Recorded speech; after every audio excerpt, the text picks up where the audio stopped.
Well, hello everybody. Welcome to the ITL. I know this is a little bit late this weekend. A little bit late. I'm going to probably get this on Saturday night, maybe Sunday morning, Sunday. I apologize. At least I hit the weekend. But actually, I was supposed to, I normally was going to record this on a Friday, Thursday. Thursday, I wasn't feeling myself, health-wise. And Friday, it just hit me. So we'll just say, put it at that. Hit me hard. So we're going to go ahead and leave it at that. And I apologize for it, but yeah, it is what it is. But yeah, let's start this week off with actually talking about something I haven't shown any pictures of or anything. I won't show until I get it painted and everything, cleaned up and painted and basically finished. Is the water cart, and I'm using that Harbor Freight 110, 125 welder, flux core welder. And is it a good welder? For what it is, it's a good welder. The learning curve is, welding's welding as long as you learn to control the puddle in your filler feed. You're normally okay. Because a lot of that is with the filler feed and working with how much heat you put to it, the welding, actual heat part. And it's a learning curve because you only have two settings with that. It's right underneath me. I have right at my feet. You only have two settings. You have high and then you have low. That's all you have as far as voltage goes. You have your control is within your feeder speed. And it is what it is for $100, $115. It does work. It works okay for what it is. But it's still a learning curve. I'm still used to the old stick weld. I used to use an old tombstone, matter of fact, which I have one just on the other side of the SUV here, which I'll probably more likely be getting rid of because it's a 220 welder, and my garage is only set for 110. And I'm not willing to pay the extra to get it up. I don't do enough work to warrant that. So it's like, I don't need it, or I really don't need it. So I'll probably end up getting rid of it. But this welder, I'm probably, if I really wanted to, I could probably sell that to pay for this and more. But it is what it is. But the cart is coming along. It's about 3/4 of the way finished as far as the fabrication work of it. I've got the brackets cut, and I actually had them welded on at one point in time. I found out that, I've never been great at measuring. And I had to knock two of them off to remeasure. Luckily, I checked it right before they actually settled down, cooled off, because if you don't know about welding, the welded joint is softer, of course, until it cools down. And I caught it before it did that, and I was able to knock them off pretty easily. Just ground down the bits and pieces and go fresh, But I had to do that I had two pieces on it, and it's not a big deal. I still have them. I got to just get them welded on. It's just a lot of it is time. During the holidays, it's with everybody, like everybody else. Time is something you always run out of, and it's just the way it is. But yeah, that's one project. One project that it'll be fun. It's fun to see it come together. It'll be nice once it's done, but it's not going to be totally done until probably this summer. I'm going to be shortening the front legs up on it because it's a water cart. It's made out of an old pressure washer cart, and what I'll do is cut the front legs down on it and put swivel casters on it, just to make it easier. You can actually push it through the garage instead of tilting it back and rolling it around over hard things and stuff. It'll be a lot easier, and maybe even change the back axle on it and put pneumatic tires on it. Yeah, I could probably said to heck with it and bought another cart, just a cart that Harbor Freight sells for these welders. But I'll be saving money, and I get the satisfaction of learning how to use this machine while doing this. So it comes to me double fold on that in my eyes. So yeah, it's working. It's like I said, the cart's actually right here. You really can't see it too much, but it is here. I actually told the I.T.L. I got in the habit of resting my foot on the back wheels. Because I'm sitting on like a bar style seat to get me up high. But yeah, it works. But yeah, let's move on to, oh no, so you're probably just going to glaze over on this. I'll probably be losing you on this video, but yeah, let's talk a little bit about the ham radio, just a little bit. Here's my ham radio. Yes, this is the Baofeng UV5R. You look at it, doesn't look quite the same as a UV5R. That's because, well, first place, it's got a better antenna on it, more flexible antenna, and I actually have a silicone cover for it to help protect it. So if I bump into it or something, it's not going to hurt the radio itself, because it does have the belt clip on the back. Along, I have the tether also put on it. That way I can have it tether in my hand, because I tend to drop things. But yeah, let's talk about the antenna though. And actually, if you have one of these and you like to get the silicone cover, which they can be a pain in the butt because they don't just sit into the cradle to charge anymore, I have to physically remove the battery pack off of it to put that individually in the charger, which is how it works out. I got two battery packs. I got one from the other radio and this one here. The other radio doesn't work quite right. But that's why I interchange them all in and out. And I do have my bigger pack that takes the AA batteries also, and that sticks out about that much slower. But it works for me. I can see how other people just wouldn't like it. But let's talk about you get the silicone cover. I found that on Wish. I don't care to advertise for them because I've had bad dealings with them, but you can get them there. That's where I've seen them. My light just went out. It goes in and out all day long. It's the temperature of the garage. And it's cooling down in here. I just turned the heater off to be able to film this. But anyway, let's talk about the antenna. This antenna is it says a Nagoya NA771. It's not the Nagoya 771. This is a knockoff. I can tell by the way the print is on it. You can tell by it's got the step downs on the antenna, on the base of the antenna, instead of the gradual going down on it. I don't mind that. I don't mind that one bit. People say, oh, you ripped me off. No, you didn't. You didn't pay the price for that antenna as you would have paid it in Nagoya. And I'm getting into that part. This is another thing I announced on my other videos that I ordered 2-3 weeks ago, and it came in pretty quick.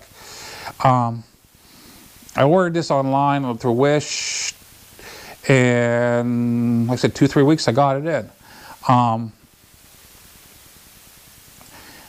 And I mean, that's where I got my last one. I've had two of these so far. First one I lost. It was on the way coming home from the Buckeye Boys Clubhouse from the summertime, and I misplaced it somewhere. And I decided, well, there's always around it, because you swap out antennas tendency for whatever position, whatever area you're in, whatever works best for you. And being that long gets to be a nuisance sometimes. That's springy. So I took it off and I misplaced it. It's hasn't been found yet. If I do find it, it's not a big deal. I'll just put it in my kit and have a spare one. But I'll tell you the performance on this, and I'll actually tell you the specs, because I did keep the packaging, and I will be keeping this packaging in my kit. Put that down there. This is the packaging. This is another way you can tell if it's a fake or not. It's the color of the packaging. You can see it's orange. The original one was kind of like a yellow-green. This is the real one. The printing is not quite the same on the packaging. You can find this information online. Even though it has what was supposed to be a genuine Nagoya sticker on it, it's not. But this is the packaging. And I'll just read it off for you here. It's a dual band, 144 to 43 megahertz antenna for the handheld radios, of course.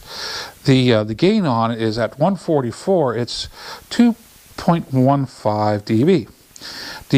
At 430, it's 3 dB. And the max power is 10 watts. The VSWR is 1.5. And of course it goes through and tells you what the connectors it has on it. With that information said, a lot of people will just go over their head, okay? Because they just don't understand the gain and everything else on it. And it could be better. It actually could be better. But with the stock rubber duck antenna, with that hand bell fang, okay, UV5R. Being inside my house, I was able to hit one repeater, open up one repeater, and that was about closer to 4 miles away from me. And it was enough to open it up. It was enough to actually get onto it, but it sounded like I was far away. The signal wasn't getting in there strong. And you get a little bit of static. Well, you figure I live in town, which is a city, and I'm going through another city, because it's Hermitage. It's placed on the other side of Hermitage, the antenna. And my dwelling, my house, it's got the old 12-inch aluminum siding, the real thick aluminum siding. You can't replace them anymore. And you're not going to get good signal through metal siding.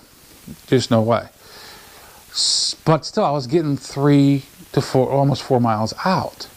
With this antenna, I was able to open up a repeater at 13.6 miles away. That's in Greenville. And I was able to open it up. Am I actually getting a good signal out there? I doubt it, I really do. But there was nobody that was hit on to report back to me, so I wasn't able to actually get a good reading on that one. But, I mean, when people hear around here, seem that like this is the way it is. When people hear that I am on a UV5R bell fang, if I'm getting into it at all, they think it's a good signal. Which I'm planning on kind of showing them, no. I mean, I don't think, they're not really snobs around here from the people I've talked to. But they don't think really highly on the bell fangs. They really shouldn't either. But you can still get out there, you can still communicate and have a good time with it. I'm planning on picking up an outdoor magnetic antenna, which both these vehicles will be getting on it. And I'll be setting that up. And it'll be all on the outside of the house. And yes, with the aluminum siding, it'll be basically directional, because the aluminum siding will stop from going westwardly. But if I set up on the east side, it'll get me east and northeast, and it gets me around a little bit. But I mean, that's what I'm planning on doing, trying out. And I'll get back to the 177 antenna that I'm getting. With that said, how much better it is to the rubber duck, I only paid, I can't remember, I think it was $4 or $5. And on Wish, the reason I'm saying Wish, because you go on Wish, you can find things on there. It says free, just pay shipping. And that's what I go for whenever I go on Wish most of the time. Because it's the same thing as you find other things that it says, it gives you extra price on it and plus shipping. And maybe, yeah, they might knock the shipping down a few dollars, but you're still paying more going the other way than this way normally. I'm not saying that you should go with Wish. No. You could try if you want to. I still hit it off and on because they are the more economical, affordable way for me, even though you have to wait forever most of the time. Like I said, 2-3 weeks ain't bad for this. I think I waited over a month or two for my other one. But it just seems like things are coming a little bit quicker. The only thing I'm waiting for, I was ordered the same time as this, is I ordered a new set of riding lights for the goat. And they should be coming in anytime soon, sometime soon. And then I can start putting that onto the goat. But yeah, you've seen the riding videos I put up last week. Yeah, I got out and did a little bit of riding around. I actually enjoyed it. I really enjoyed it. It's amazing what taking a few months off riding off will do to you. Make you really appreciate having the bike out, taking a bike and actually riding it. But yeah, I really enjoyed it. But I hope you all guys, guys and gals, will say that. You know, it comes to another thing I'll mention, is people being acceptant. That's been thrown around a lot lately in my really little realm. Acceptance. You have to accept. You have to accept. You're going to get a little bit of a rant on this one. My point of view, it's your choice to be acceptant or not. It's your choice. Does it make you a good or bad person? If it doesn't bother you, it's up to you. The only thing you have to do, in my eyes, the only thing I have to do is eventually pass away. I don't have to really do much of anything.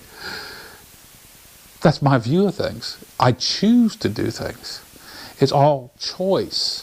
Yes, whenever you make a decision, there's always a counter reaction, no matter what you do. If you're willing to take the counter reaction, that's your choice. This acceptance BS that's being spread around, it's been spread around for a long time. It's really, really gotten out of hand in my eyes. Really got out of my hands. In my opinion, it doesn't mean crap. And I know that. And it shouldn't. It shouldn't. I mean, yes, I joke around to people in my different realms. See, I feel good about it because I hate everybody equally. That's not true, really. That's not really true. I just joke around with me. And do I pick out certain races? I try not to. But I know the jokes. I know the slang, and some people just don't mind hearing it. Whenever I do use this slang, I normally use it out of today's terms. I use it to what was used back in the day. It's not towards a race. It's towards an individual. Acceptance. People that cry acceptance. You need more acceptance. You need to accept this. They need more acceptance of the people that don't accept the crap. They need to understand that we have rights too. And that's the world. Either accept it or move on. If we don't accept it, we move on. Go cry somewhere else. If it bothers you that much, go see a therapist. If a therapist doesn't work, try medications. I don't know. I'm not a medication pusher. I don't know. I don't know how to fix it. But other people that are just crying this acceptance bull crap, they need to turn around and start accepting themselves. Because I've always taught, if you're pointing a finger at somebody, you have 3 other ones pointing right back at you. Just something to think about and ponder. This MuzzleMike, hoping you all have a great week. Signing out. 73s, guys.